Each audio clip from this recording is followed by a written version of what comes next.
you interested in conspiracies? Oh, yeah. Let's start. Something here. Okay. Wow. Oh, what? Very important. Gotta make sure you're human and not one of them. Okay. How did I check it? Okay. Government secrets. Ah, finally. Let's see. You ready for it? Okay. What's the first one? Bush did 9/11. Shh, Okay. don't Oh, tell oh, anybody. all right. All right. Your secret. I got one that you can keep though. Okay. It's a red pill. Oh, good. Okay. I'll take that. That means that you're ready for something. Let's do it. Here's the real stuff. Blood and libel, the Jewish cabal, JFK Jr. Just read all of that. It's all real. Are you Q? No. Not at all.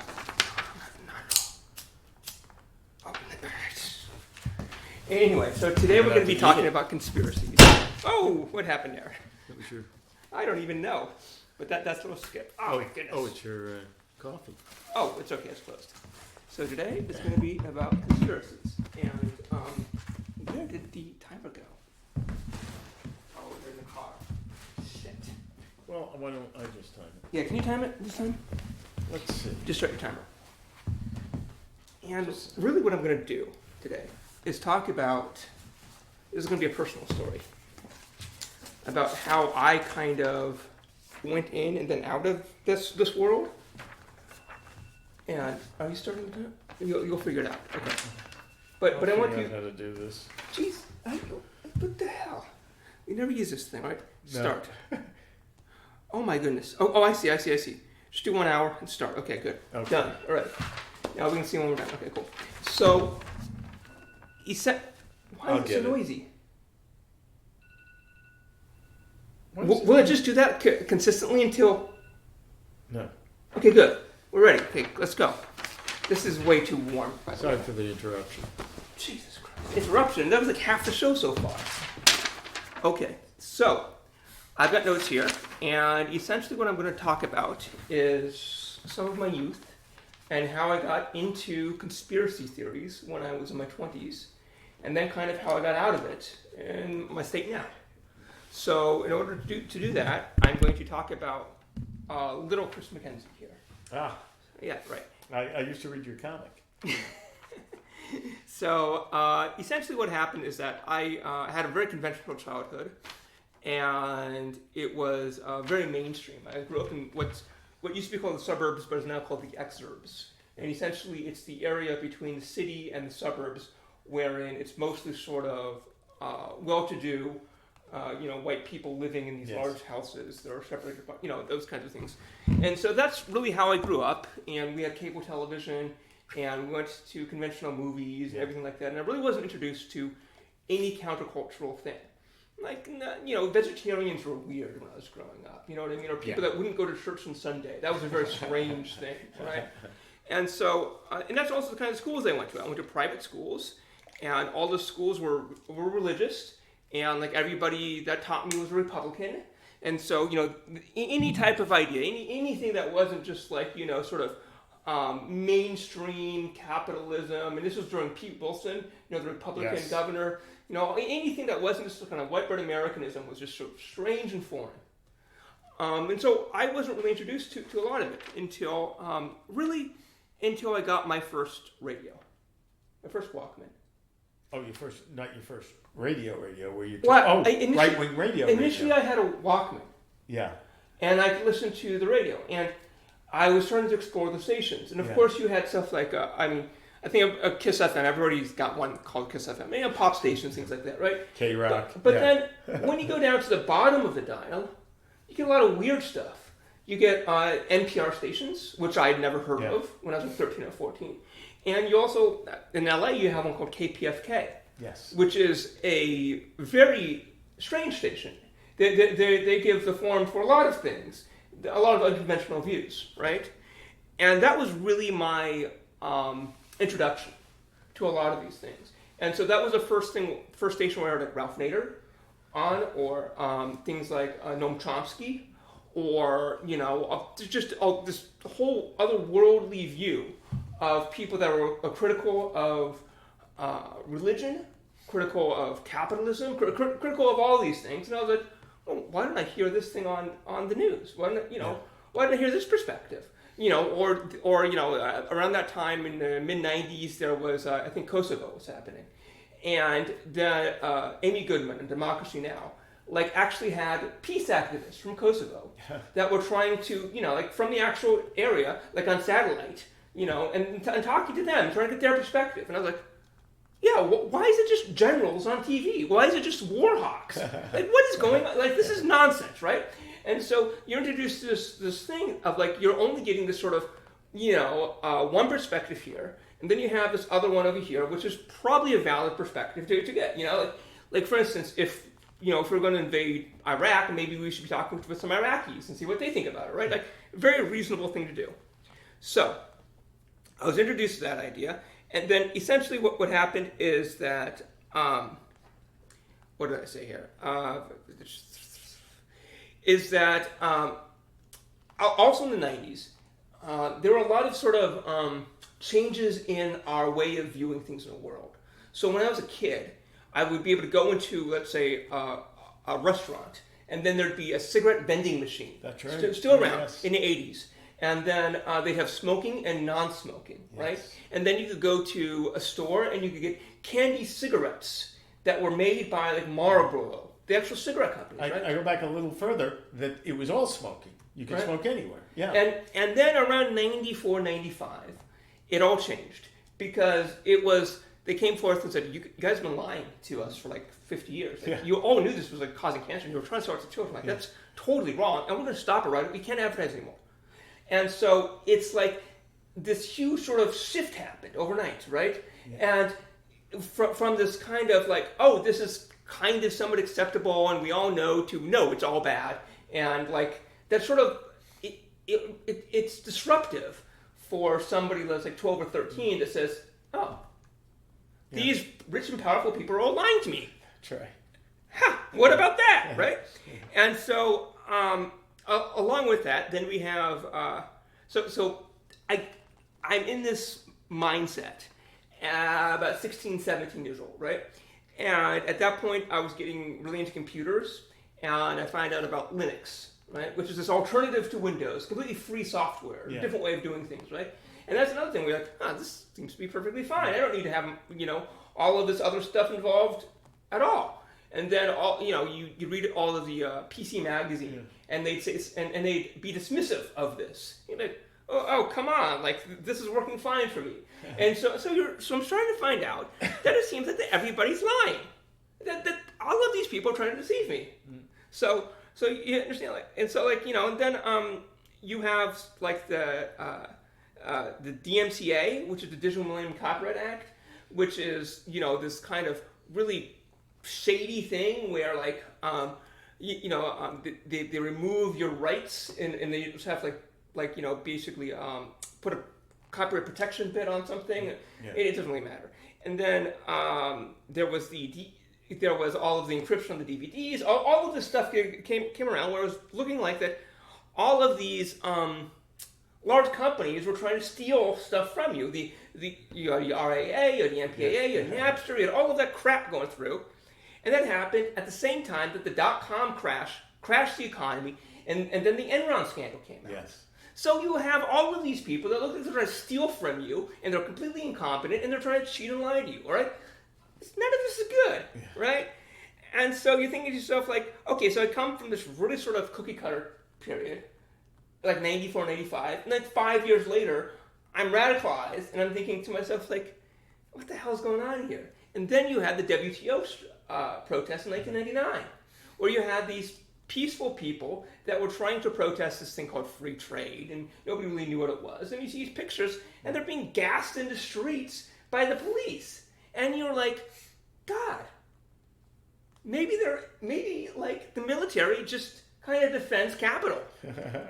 and we don't live in a democracy after all, right? Like all of these kind of ideas come through to you, and then the 2000 happens, and then you have the DNC protest where they have reporters that were in plastic handcuffs and they're being kettled, and they have these huge cages that they put them in.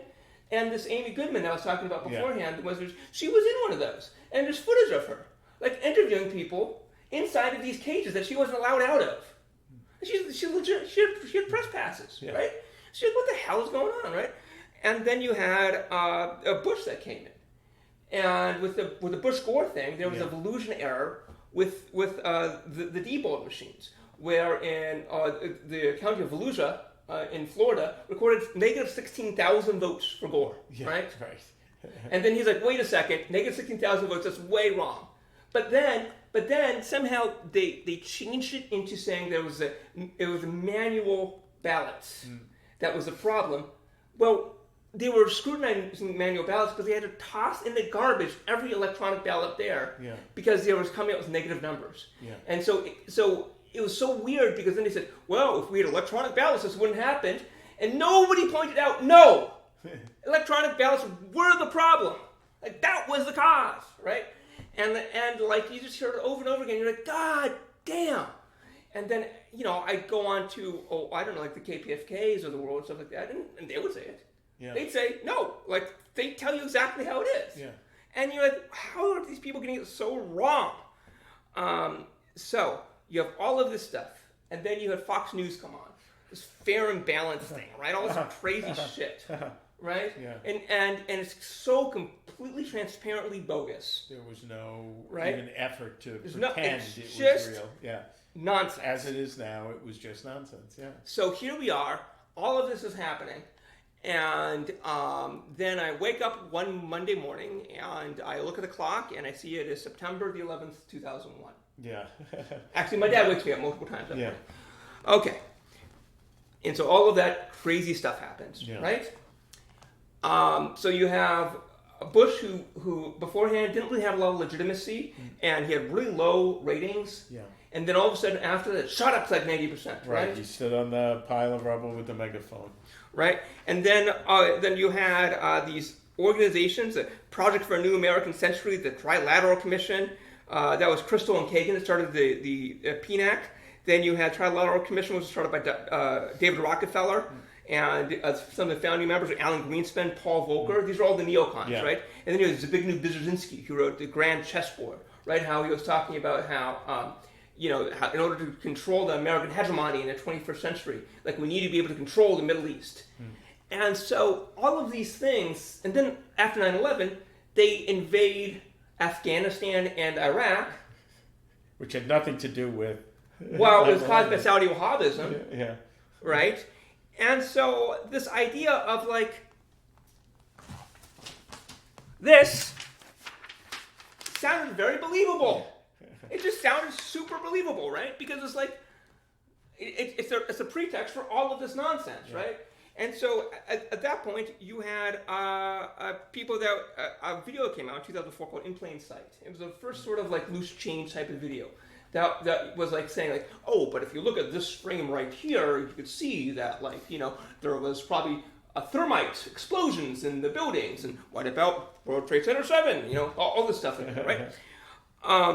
And then they also had some real operations, something called Operation Northwoods in 1962, which was a real thing where they were planning a false flag attack against Cuba to blow up a U.S. plane, and they never did it. But it was some idea that was going through. Okay, so you see all of that. This, and I'm here saying like, there's all this stuff is very questionable at this time, and then. In 2004 or so, another guy comes on the scene. He comes famous out of nowhere with this documentary about Bohemian Grove, which is a real place. And Richard Nixon talked about it in his autobiography.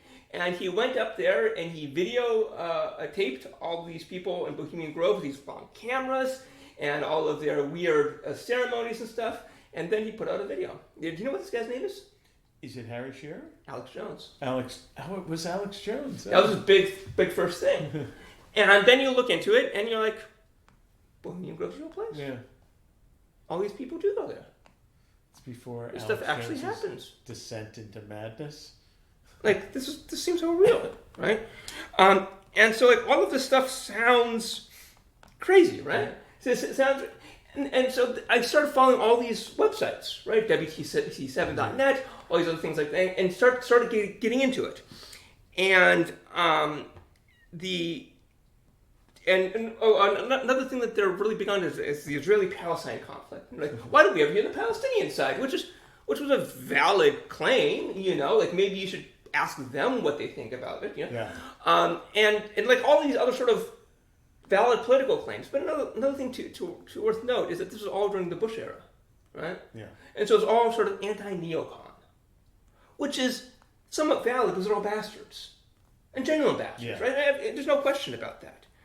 But the thing that changed it for me around 2009, and whether this had to do with the changing of the guards to Obama or not, and then they just changed their tact, I'll never know.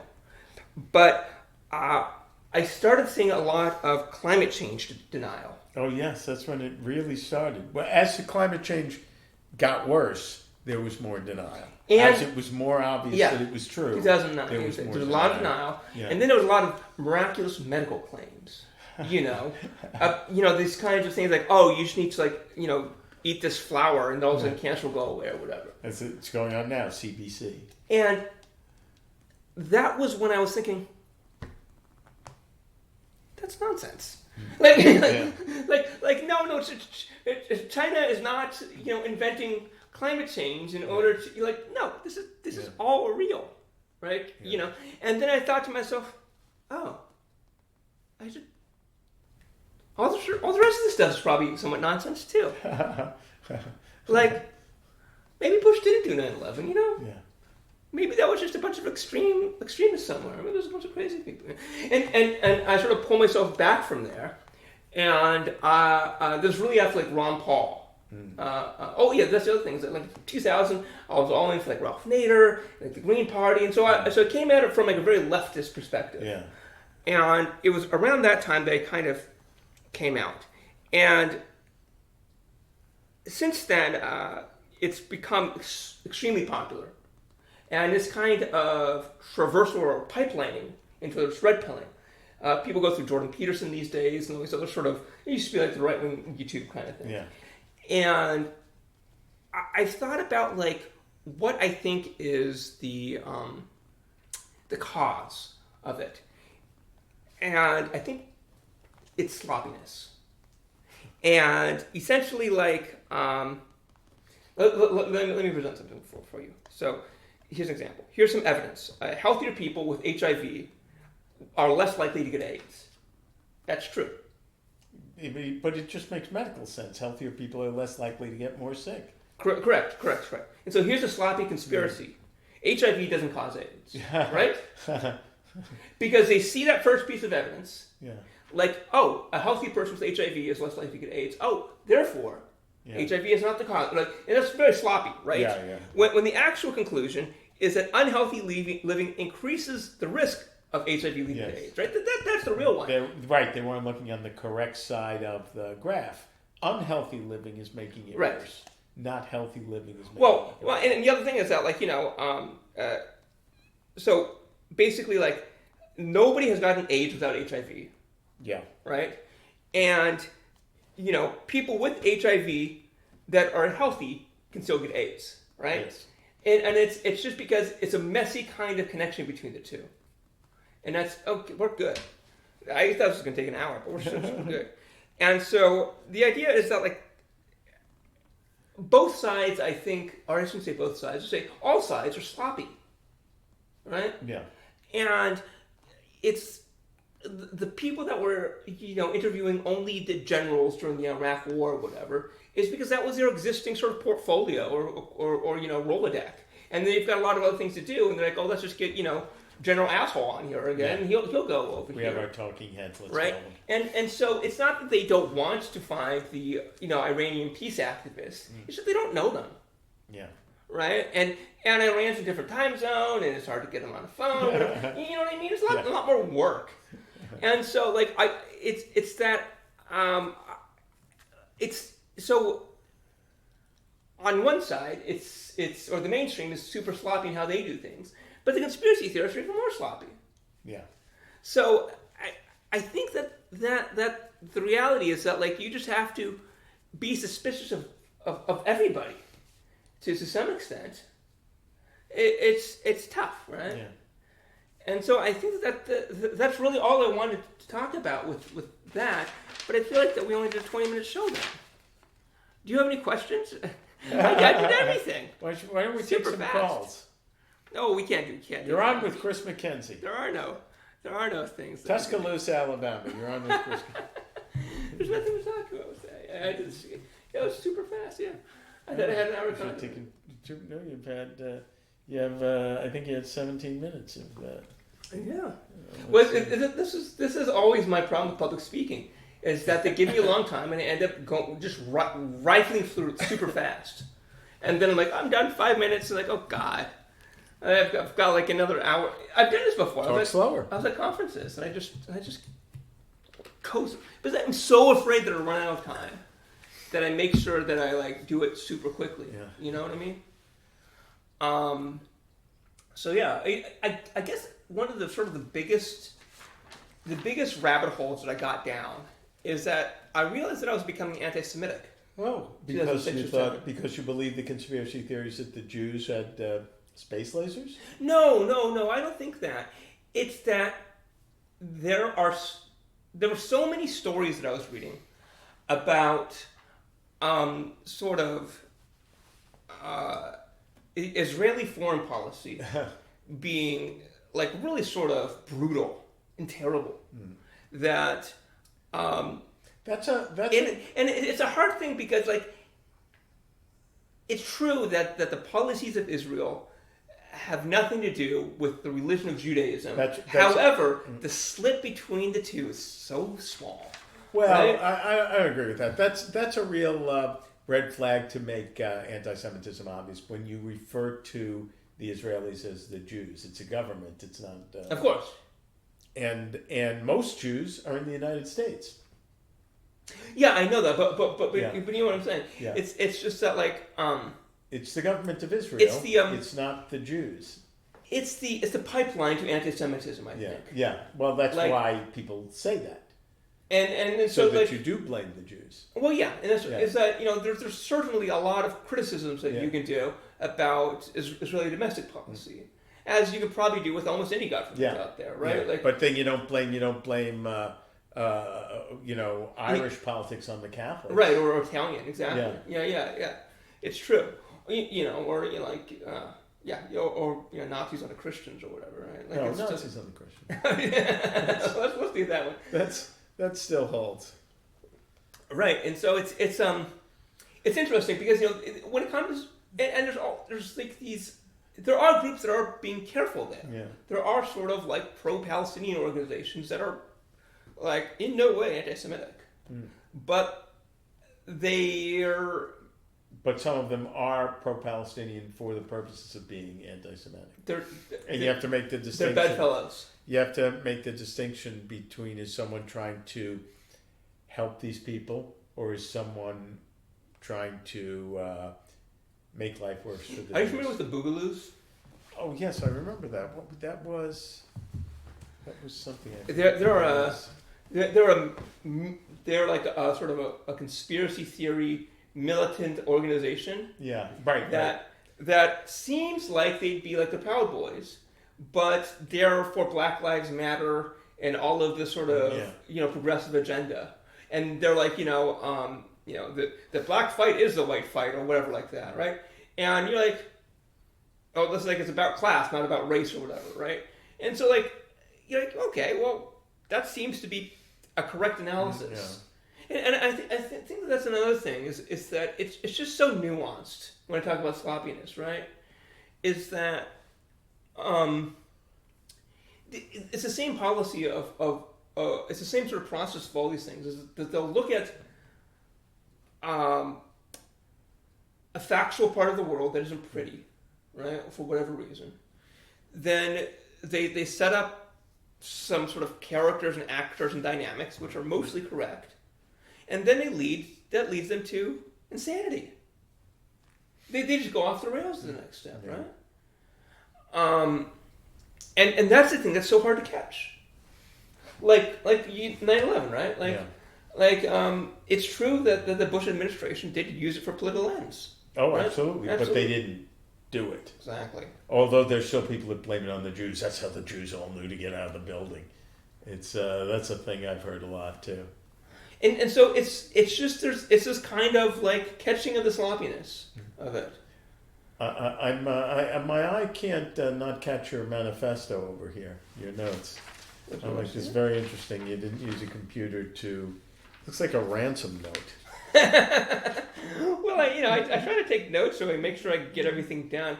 I was trying to do this as a recording a couple of weeks ago, and I was like, I wasn't able to just get it done. Yeah, and like, that's another thing that some of these conspiracy websites would do, is that going back to the anti-Semitism. So like, they talk a lot about PNAC because it was founded by Crystal and Kagan. Yeah. Right? But they won't talk a lot about Trilateral Commission because it was founded by Rockefeller. Right. It was, yeah. Yeah. And so like they'll focus on the things that sort of like get to the sort of their hidden cards, if you will. They'll talk about what's his name? Who's their favorite guy? Soros. But they won't talk about the Koch brothers. Oh, but the Soros thing is like so transparently crazy. Yeah. Because, if you okay, so I'll give you something. So Rothschilds, okay? Yeah. Rothschilds is like the pre-Soros. And when I was in this, there were people that were talking about them and saying stuff like, they had $6 trillion in the 1850s. No, I'm not joking with you. Yeah. And then I was like, well, how did they get those numbers? And it's because they took all of the conspiracy theories about what the Rothschilds were supposedly funding, figured out how much it would cost all of them, and added up the numbers together. Right, and then decided to buy that number. It was like $6 trillion. It was like more money than everybody had, times some substantial amount. Much like George Soros. Exactly. Like if you took up every conspiracy theory about what George Soros supposedly paid for and added it all up, he'd have like $48 trillion. Some unheard of amount of money. And so either you have to conclude one of two things. All those stories are bullshit, or that he actually does secretretly have, more money than God. $40 trillion, yeah. And these people chose the second path. That's right. Because they refuse to update their beliefs with new evidence. It's just like, what the hell, right? Oh, along with that is Holocaust denial. That was big. Yeah, Holocaust denial. But the weird thing about Holocaust denial is the people that do that, the subtext of Holocaust denial is that it should have happened. There's no such thing as a Holocaust. Which the subtext of that is, but there should have been. No one rounded up the Jews and killed them, but it wouldn't be such a bad idea. That's the subtext of everyone denying it is because they're so anti-Semitic. In order to deny it, they're actually suggesting let's it's go back. Okay. And hopefully, it's also the most World War II, until Vietnam, and certainly before, any time before, it's the most documented event in world history. The Nazis used to keep lists of who they were murdering. That's true. And they'd have a list of what they took from them and how much money they had and where they lived. It's all very, very documented. But okay, so we'll get to we'll start with the Holocaust and then we'll go to Civil War. Film. So here's the thing about Holocaust denial is that. They are correct in saying that the common narratives told about the Holocaust is inaccurate. What's that? Because the one of the things that people say is that they'll focus on they rounded up the Jewish people. Yeah. But that was not the first target. The very first concentration camp was to round up social democrats, socialists, political enemies. Yeah, communists, but feminists. I'm not done yet. Hold on, let me finish this. The second one was to get people that they homeless, disabled, people that they thought were not of the higher races, and then the group after that were the Romas and the Gypsies. And then the Jews. But the Jews the difference between that was the homeless and the disabled, they were always... Oh, sorry, the homeless, disabled, and gays. They were part of the group. They were always hidden in the shadows. The Jews had stores, they were working as bankers, and so the anti-Semitism that predated the actual rounding up was astronomical. But the whole point is that the Enabling Acts, between the Enabling Acts and Kristallnacht, right? There was like 4 or 5 years there? And so, but there was so much anti-Semitism already, where people were not just beating up homeless people in the street. That wasn't happening, but people were beating up Jews in the street. So I understand that. So I know, okay, they rounded up the Jews after they rounded up the Gypsies, but they still rounded up the Jews. I understand that, but what I'm trying to say... The order in which they did it is not... What I'm trying to say is that the part that goes unacknowledged there, that's important to note, and this is why it's important, is because there is something called liberal fascism by this book that this guy wrote a couple years ago. I forget what his name is, but basically saying, some liberals are vegetarian, and Hitler was a vegetarian. Hitler cared about the environment. Because which is true, and do like these sort of broad. I've got the book. It's a moral equivalent, right. And then I'm like, oh, and by the way, did you know the Nazi Party was a National Socialist? Oh God, right. And like they'll stop at work too in their research and say, oh, I see socialist. That's all I need to read. I don't need to read anymore. And and it's just this kind of, and if people knew more about the history, about how the first people that they fucking killed were socialists. Yeah. Right? Those are the first people that they killed before the Jews because they hated them more than anything else. So if people knew that, then this bullshit about the Nazis being socialists would never be spread. Yeah, but I understand that. But they killed the socialists are not a homogenous group in the same way that the Jews are. You're right about they've decided that Nazis and socialists are the same thing. Right. Most people in the Republican Party appear to have decided that Nazi socialism and communists are all the same. Exactly. And Jews. And again, if you were able to crib from the Holocaust deniers the correct historical parts of their document, which they do have some of. Yeah, well, there's always going to be some words that are correct so that they can jump off into the... But this is the thing that I'm talking about, is that they start with, in the same way that all of these groups said, like, oh, sure, maybe we should talk about fair trade instead of free trade. Maybe we should talk about, I don't know, like, Linux and all these other alternatives or something like that, and there's more reality out there than we're being told. But is that there is more reality out there than we're being told, right? Right. And like the other part about how like one of the reasons that the Nazis built the concentration camps was because it wasn't because not only were they anti-Semitic, but everyone was. Yeah, right. Poland and France were handing over their Jews as well. Well, not only that, but like their first effort with the Jewish people.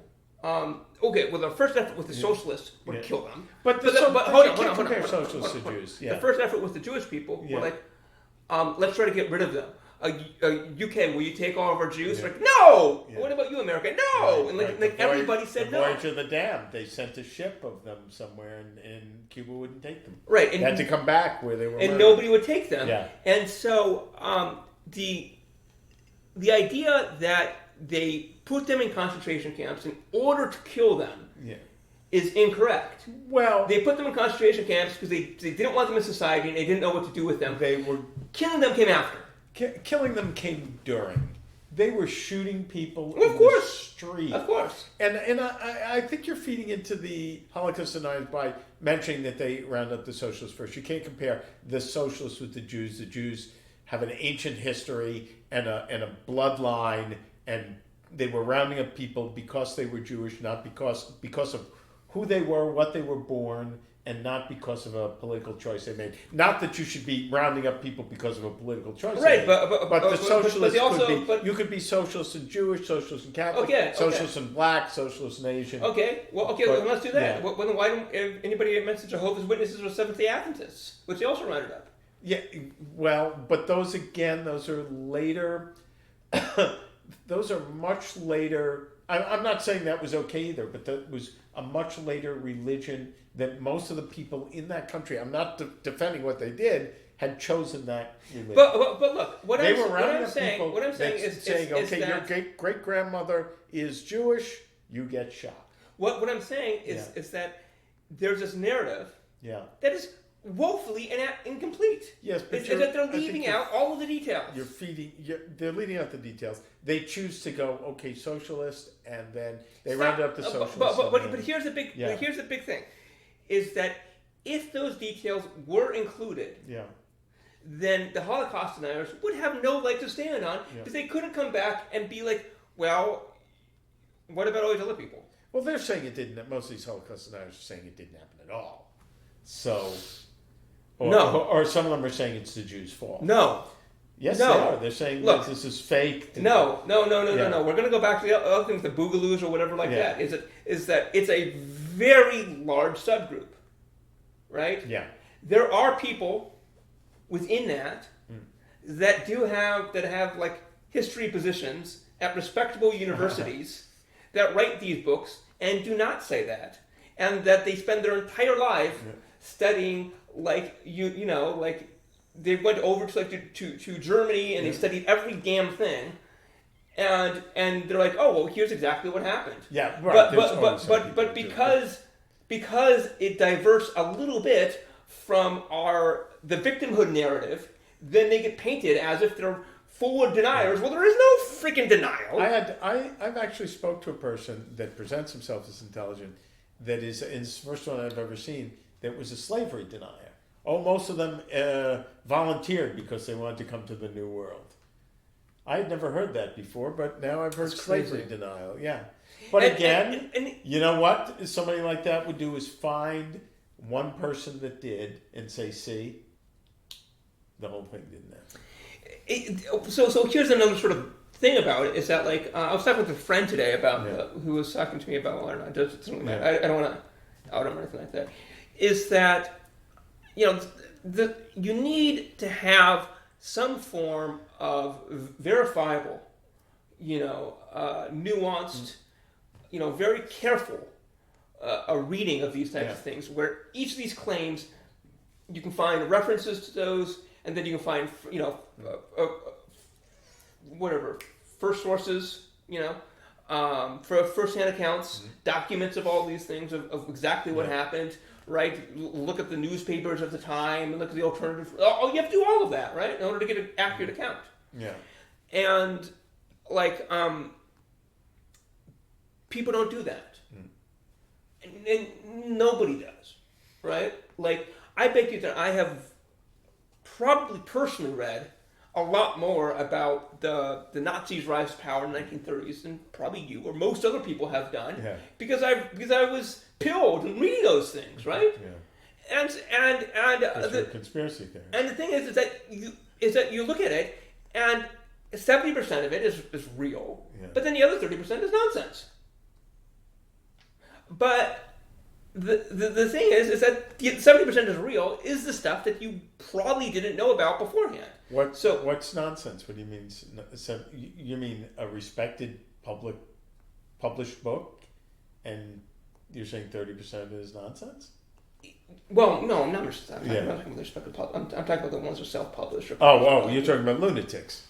Well, the books in their entirety. 30% of the books in their entirety, not 30% of the information. Right. Oh, okay. Yeah. They'll talk about the Night of the Long Knives. Do you know what that is? The Beer Hall Pust. Yeah. The Beer Hall Pust. Yeah, but there's all of these sort of events that happened. Yeah. And have you ever read Mein Kampf at all? No, I did not. Yeah, I know you read a chapter each night before you go to sleep. Did you know what he based his strategy on? No, I don't. Was it The Art of War? No. What? He based it on Western expansion in the United States. Oh. Exactly. He wanted to get the. He basically was talking about how we killed the Native Americans, and that's what he wanted to replicate. So he's pretty brutal. It's pretty cruel. Yeah, it's pretty brutal, right? And he basically used us at 19th century America as a crib sheet. Yeah. And when you look into that, it gives you a deeper sort of responsibility and kind of, and I think that might be why you don't really hear a lot about it, is because he's like saying, oh, all of those terrible things that America did, those were great. Yeah. We should do that, right? And it's just like, well, he came up with a few new ones of his own. It's because he was able to do it with 1940s technology, right? As opposed to 1860s, right? Yeah. And so, like, there are these uncomfortable truths, but it's a flaw to come out of any of those truths with a political ideology. I think that's the problem, is that if you want to understand the world, then you should seek for accuracy. And that's really, I think, where I'm at these days, is that I just want things to be accurate. As I want to find out what the underlying reality is. And when I see a claim, I'm like, oh, that's interesting. Mm-hmm. I'm willing to look more into it. But then I try to be very careful with how I read things, right? Because I know how easy it is to slip into nonsense. Uh-huh. Especially if you want to believe something, right? Yeah. And especially if you seem to, like, if you have a preconditioned position, or if it's more favorable, right? Or if some belief is more comfortable to you, right? And that's the thing that you have to sort of separate yourself from. Is that, like, it's tough. It's a discipline. It's an art of itself, right? Yeah. And like that's what science does. That's the whole point of it. It's trying to find out what's real versus what I just want to be real. It's not easy. We talked about that with the Civil War last week when we were off the air. Right. What was the big dispute? We had a dispute. The big dispute was the Civil War. Oh right. I said that. What time do we have? Okay, I'll look. 19th. Okay, that's fine. Let's stop at like 10 minutes. So we go to 50 minutes. Yeah. This is a countdown from 60. Right. Okay, good. Because this one's going to make me sound even more racist, so it's good. Yeah. Leave it as a cliffhanger. Well, no, because so last week we talked about this later, and I said that when I'm distancing myself from this opinion. When we say the Civil War is about slavery, that's a shorthand. Yeah, and that is not the primary reason. After the 1860 election, that the southern states declared their independence from the Union. I just want to distance myself from that opinion because I don't agree. and the Confederate Constitution mentioned slavery 70 times. Did you read it? Something like that. Yes, I did read the Confederate Constitution. They use the word slavery more than they use the word the. So I think that to say, yes, they were claiming states' rights, but they were claiming states' rights in order to keep slavery. Look, there should be some kind of, there's a superseding government. I know anything that's not claimed by the federal government is left to the states. But there does seem to be at a certain point in the United States a superseding rule, and one of them is you can't sell human beings. But here's some of the details which don't make sense. Yeah. Is that the Native Americans fought on the southern side. Okay, so that's one detail you got to look into. I don't know why. Well, just because some other people are pro-slavery doesn't. Second one is that France and UK, which had already abolished slavery, were about to fight on the southern side as well. They were until Lincoln put out the Emancipation Proclamation. Yeah. But there were like a bunch of groups. They were fighting on the other side because the enemy of my enemy is my friend. Well, I'm trying to present this by saying, as I said beforehand, that there are more complexities to the Civil War. There are definitely more complexities. Just like you don't say World War II Jews, Civil War slavery. Like it's not a fucking one-word answer. No, it's not a one-word answer, but it really is. Like people spend their entire career studying this damn thing. The Holocaust is almost separate from World War II.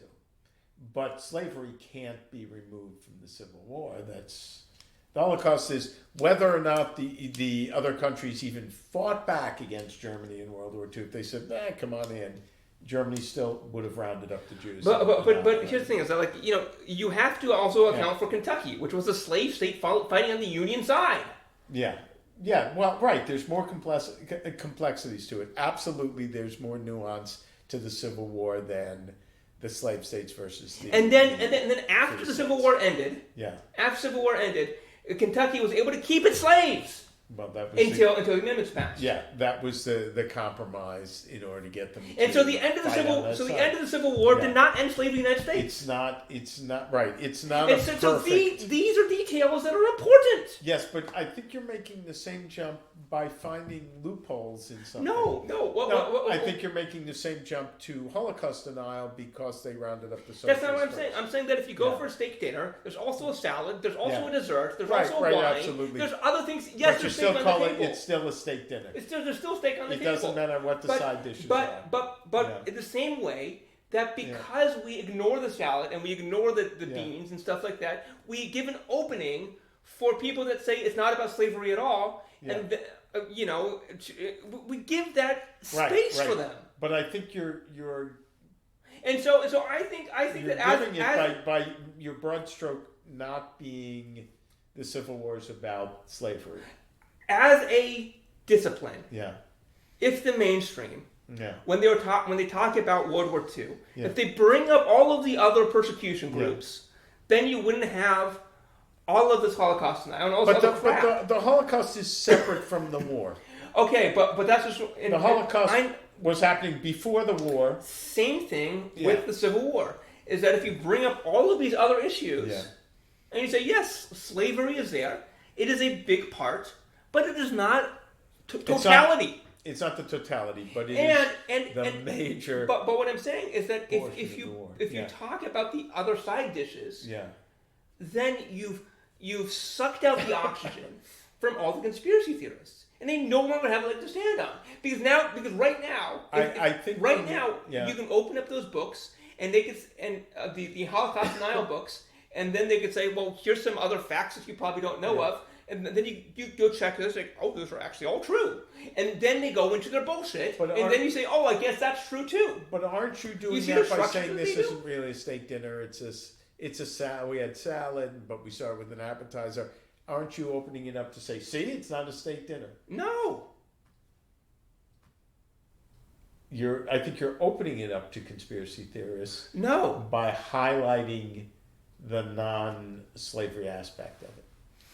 No. Because you can still dedicate 70% of the discussion to slavery, but don't dedicate 100% of it. All right. Right? Yeah. Like you got to talk about those other aspects of it. It's an important part of the history of it. That's another piece of it. And not only that, but it also prevents. I think that when we don't tell our historical narratives properly, then we end up being plagued by the ghosts of the stories we don't tell. Oh, okay, but by saying the Civil War is not about slavery, you're doing that. No, because I'm not saying the Civil War is not about slavery. What I'm saying is that Civil War became about slavery. Yeah. after it started. No, I But- think it was was before. That was No, always the it was problem. about many issues.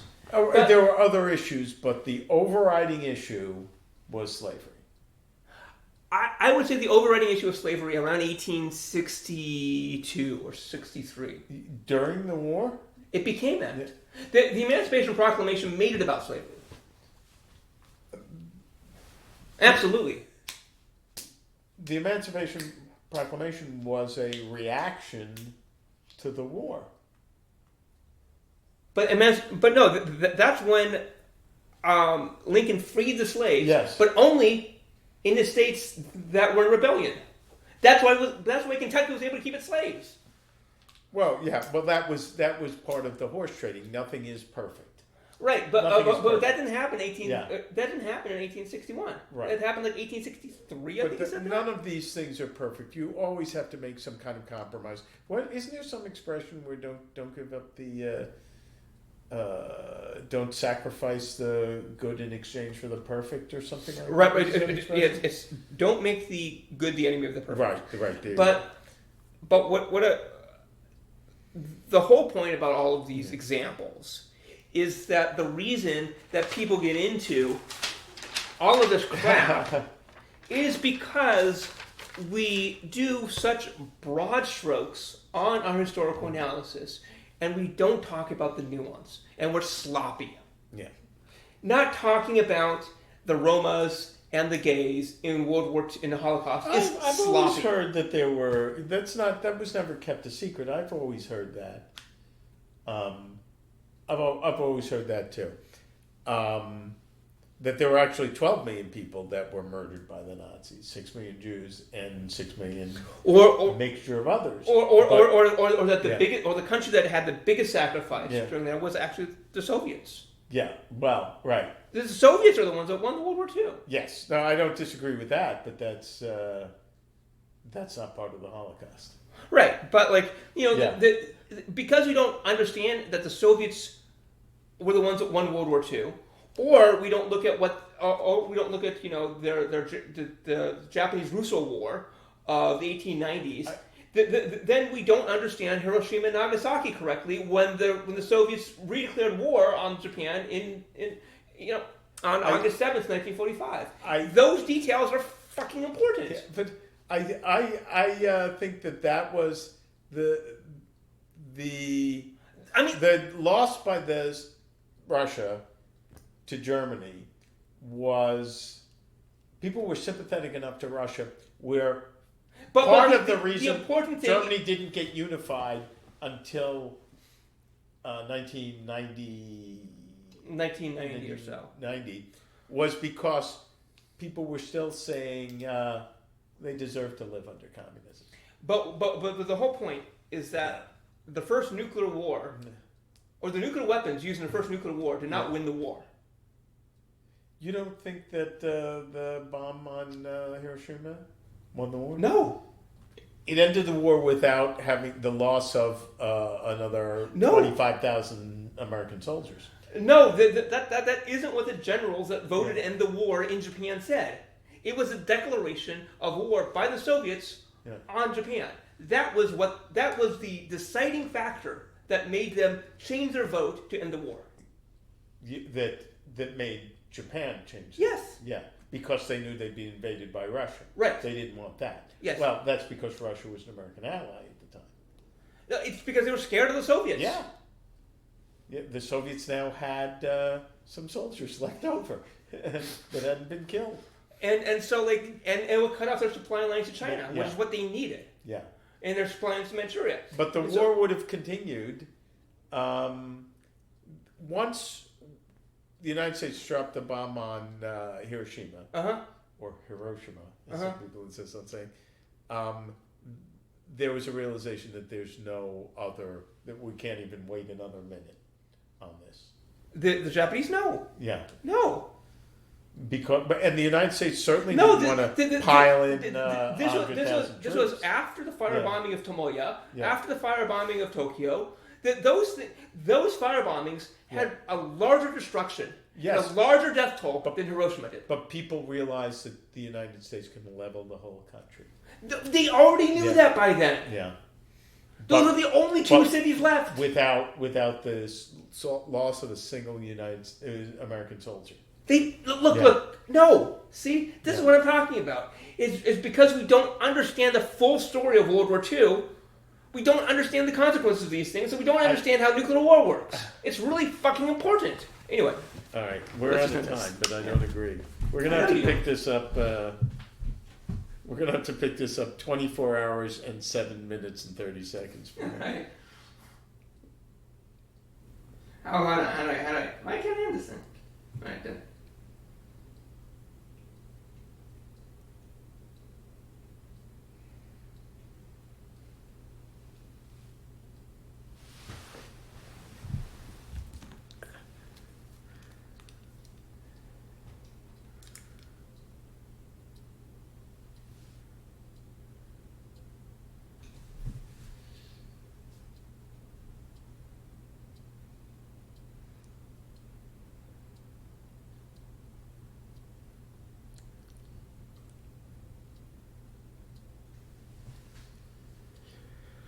I wonder how. First of all, I wonder what the. Okay, these are good. I think I just didn't charge them last week. I think that was the issue. Well, the light didn't go out. I'm looking at all of them. Yeah, they're all full, basically. So it was about an hour they were on. So Yeah, something like that.